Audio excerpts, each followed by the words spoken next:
danseur, mais tu es aussi chrétien et tu partages régulièrement ta foi chrétienne, que ce soit dans ta vie personnelle mais aussi professionnelle. Oui, je suis un défenseur du Paris Saint-Germain depuis septembre 2007.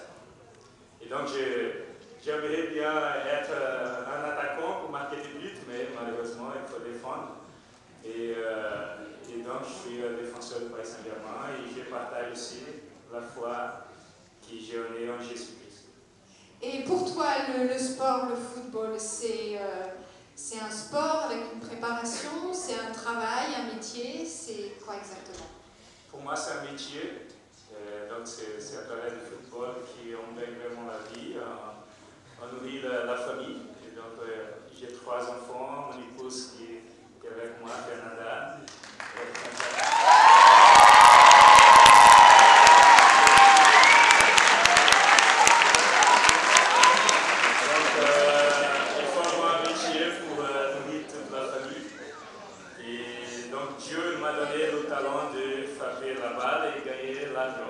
C'est bien ça.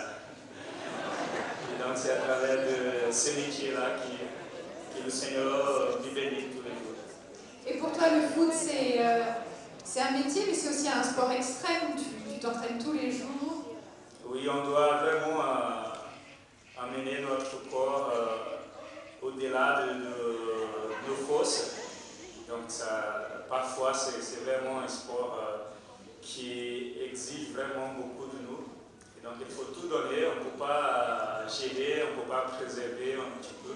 Il faut aller jusqu'au bout. Surtout dans les matchs, c'est en 90 minutes qu'il faut jouer 100% tous les matchs. Et sinon, la presse commence à nous critiquer.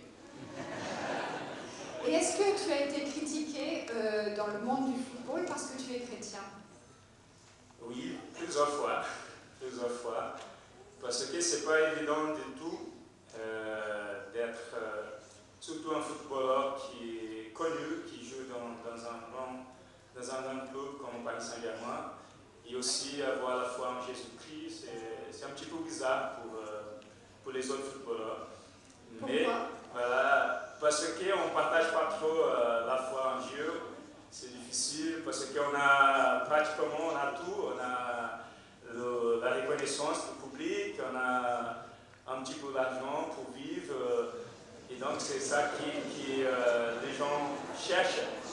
Cherchent l'argent, cherchent les connaissances, et le football, ça nous permet d'être connus et d'avoir aussi l'argent. Et donc on pense qu'on n'a pas besoin de Dieu pour nous aider, on n'a pas besoin de Jésus pour être avec nous. Et moi je pense que c'est le contraire, c'est Dieu, c'est Jésus-Christ qui nous donne surtout la vie éternelle.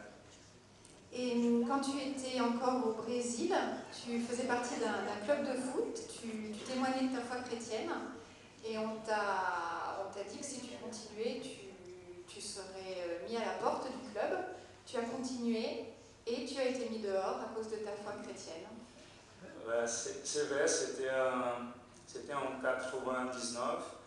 Donc j'ai fait toute ma formation au Santos, c'est le club de Pelé, et donc de Robinho qui aujourd'hui joue à AC Milan. Et donc j'ai fait ma formation là-bas, et quand j'avais 19 ans, j'ai commencé à partager Jésus-Christ avec mes coéquipiers. Et le président m'a appelé dans son bureau en disant « Il faut que tu arrêtes de parler de Jésus, sinon on va te mettre dehors du club, on va te renvoyer. » Et donc là, c'était vraiment une épreuve pour moi, difficile, mais le Seigneur dit dans sa parole, Matthieu chapitre 10, verset 32, si nous nions le Seigneur nous niera devant notre Père Dieu. Si nous nous confessons Jésus, le Seigneur Jésus, nous nous confesserons aussi devant Dieu notre Père. Et donc, au moment-là, il faut au moment de confesser Jésus. Non, je suis un chrétien, je crois en Jésus, Jésus m'a sauvé, m'a donné la vie éternelle, et donc je continue avec le Seigneur. Amen.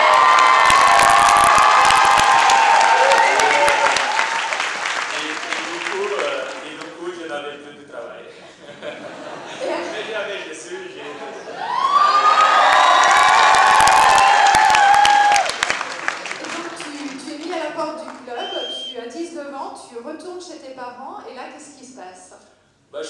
chez mes parents et donc mes parents ils ont dit il faut que tu cherches un travail pour toi parce que le foot c'est fini. Et donc je croyais toujours que le Seigneur il avait un grand projet pour moi dans le foot. Et donc je l'ai dit, non, le Seigneur va ouvrir une porte de travail dans le foot et donc je vais attendre. Et donc j'ai attendu et 2 mois après, le téléphone sonne. C'était pas le nôtre, c'est le téléphone de la voisine. On n'avait pas de téléphone à l'époque. On habitait dans les favelas à São Paulo. Et donc c'était une proposition pour aller rejouer le foot dans un club dans la capitale du Brésil qui s'appelle Brasilia. Donc j'ai recommencé le foot par la grâce de Dieu. Et les 2 mois passés à attendre ont été un peu longs, j'imagine. Oui, c'était long, mais j'y croyais toujours. J'ai prié, j'attendais vraiment que le Seigneur allait me secourir. Il allait ouvrir une porte pour moi. Et donc j'attendais en lisant la Bible, en priant et aussi en témoignant de Jésus-Christ dans ma famille et aussi avec mes amis dans les rues. Tes parents t'ont proposé de trouver un autre travail que footballeur, j'imagine, non? Oui, ils ont proposé, mais je ne savais rien faire. Je sais simplement jouer le foot. C'est un don, c'est un talent que le Seigneur m'a donné. Et donc c'était le foot que je voulais jouer, je voulais poursuivre ma carrière dans le foot et le Seigneur m'a donné ces cadeaux-là. Et aujourd'hui, tu es au Paris Saint-Germain depuis 2007. Le PSG a été champion de France en 2010 et aussi en 2007 quand tu es arrivé, champion de la Ligue. De la Ligue. Donc voilà, on était champion de la Ligue de France en 2008, en 2010, champion de la Coupe de France aussi. Le championnat, c'est vraiment un grand défi pour nous, le championnat. Cette année, on est à 3e. Maintenant, on est à 3e du championnat. Et on a vraiment envie de finir la Ligue 1 entre les 3 premiers pour pouvoir jouer la Ligue des Champions l'année prochaine.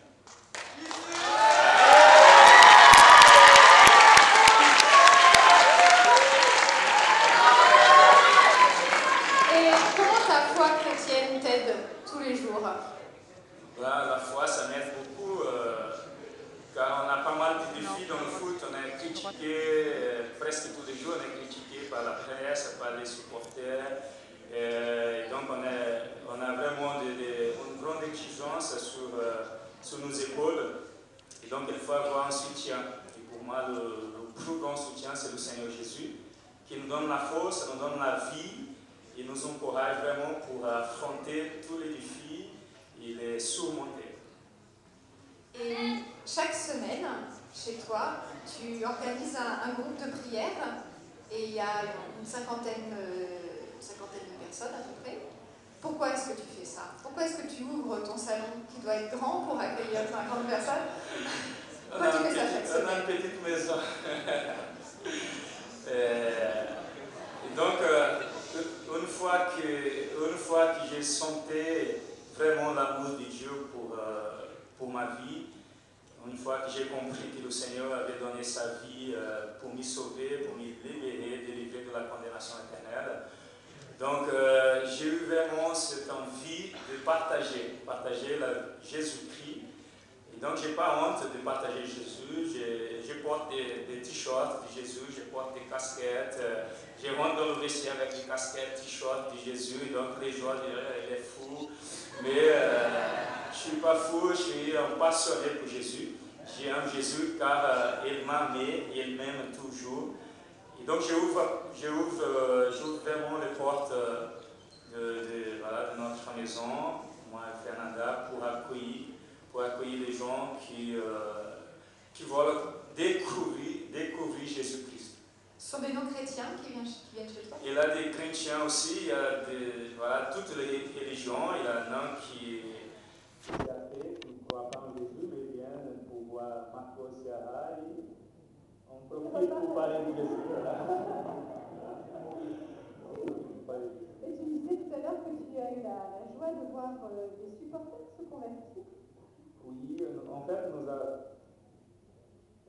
tous les jours, après les entraînements, il y a pas mal de monde qui attendent les joueurs, la sortie des joueurs. Et donc, on a le privilège de signer quelques autographes. Et d'ailleurs, je voyais presque tous les jours une dame qui était là, une supportrice du Paris Saint-Germain. Et donc, l'Esprit de Dieu m'a poussé vraiment vers elle pour l'inviter pour venir chez moi pour la réunion. Et donc, je l'ai invitée, elle a dit non, je ne veux pas, c'est pas mon truc, blablabla. Et donc, je n'ai pas désisté, je n'ai pas abandonné ce sujet-là. Et donc, j'ai réinvité 2 fois, 3 fois, jusqu'au jour qu'elle est venue. Et donc, elle se sentait super bien. Elle a dit non, ici, elle a une ambiance différente. Je n'ai jamais vu ça. Elle a quelque chose, un climat différent. Et donc, c'était la présence de l'Esprit de Dieu. Et du coup, elle a donné sa vie au Seigneur Jésus. Et le 9 mai de cette année-là, elle a été baptisée chez moi. Et donc, j'ai baptisé 7 personnes chez moi. C'était 7 personnes chez toi, dans la salle de bain? Pardon? Dans la salle de bain, dans le jardin? Oui, on a gonflé une piscine gonflable. Et, donc, on a mis tout le monde dans la piscine. Waouh! Au nom du Père, du Fils et du Saint-Esprit, sois baptisé. Amen.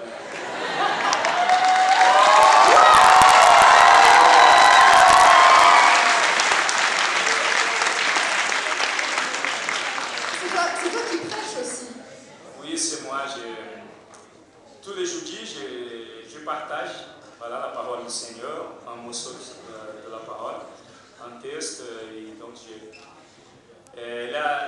simultanément, il y a la traduction en français, donc je prêche en portugais. Il y a une dame qui traduit en français. Et donc, comme ça, on pourra atteindre vraiment les deux langues, le portugais et le français qui viennent chez nous. Merci Marco, on va revenir un peu plus tard sur ta conversion. Mais là, on va accueillir quelqu'un qui a aussi l'habitude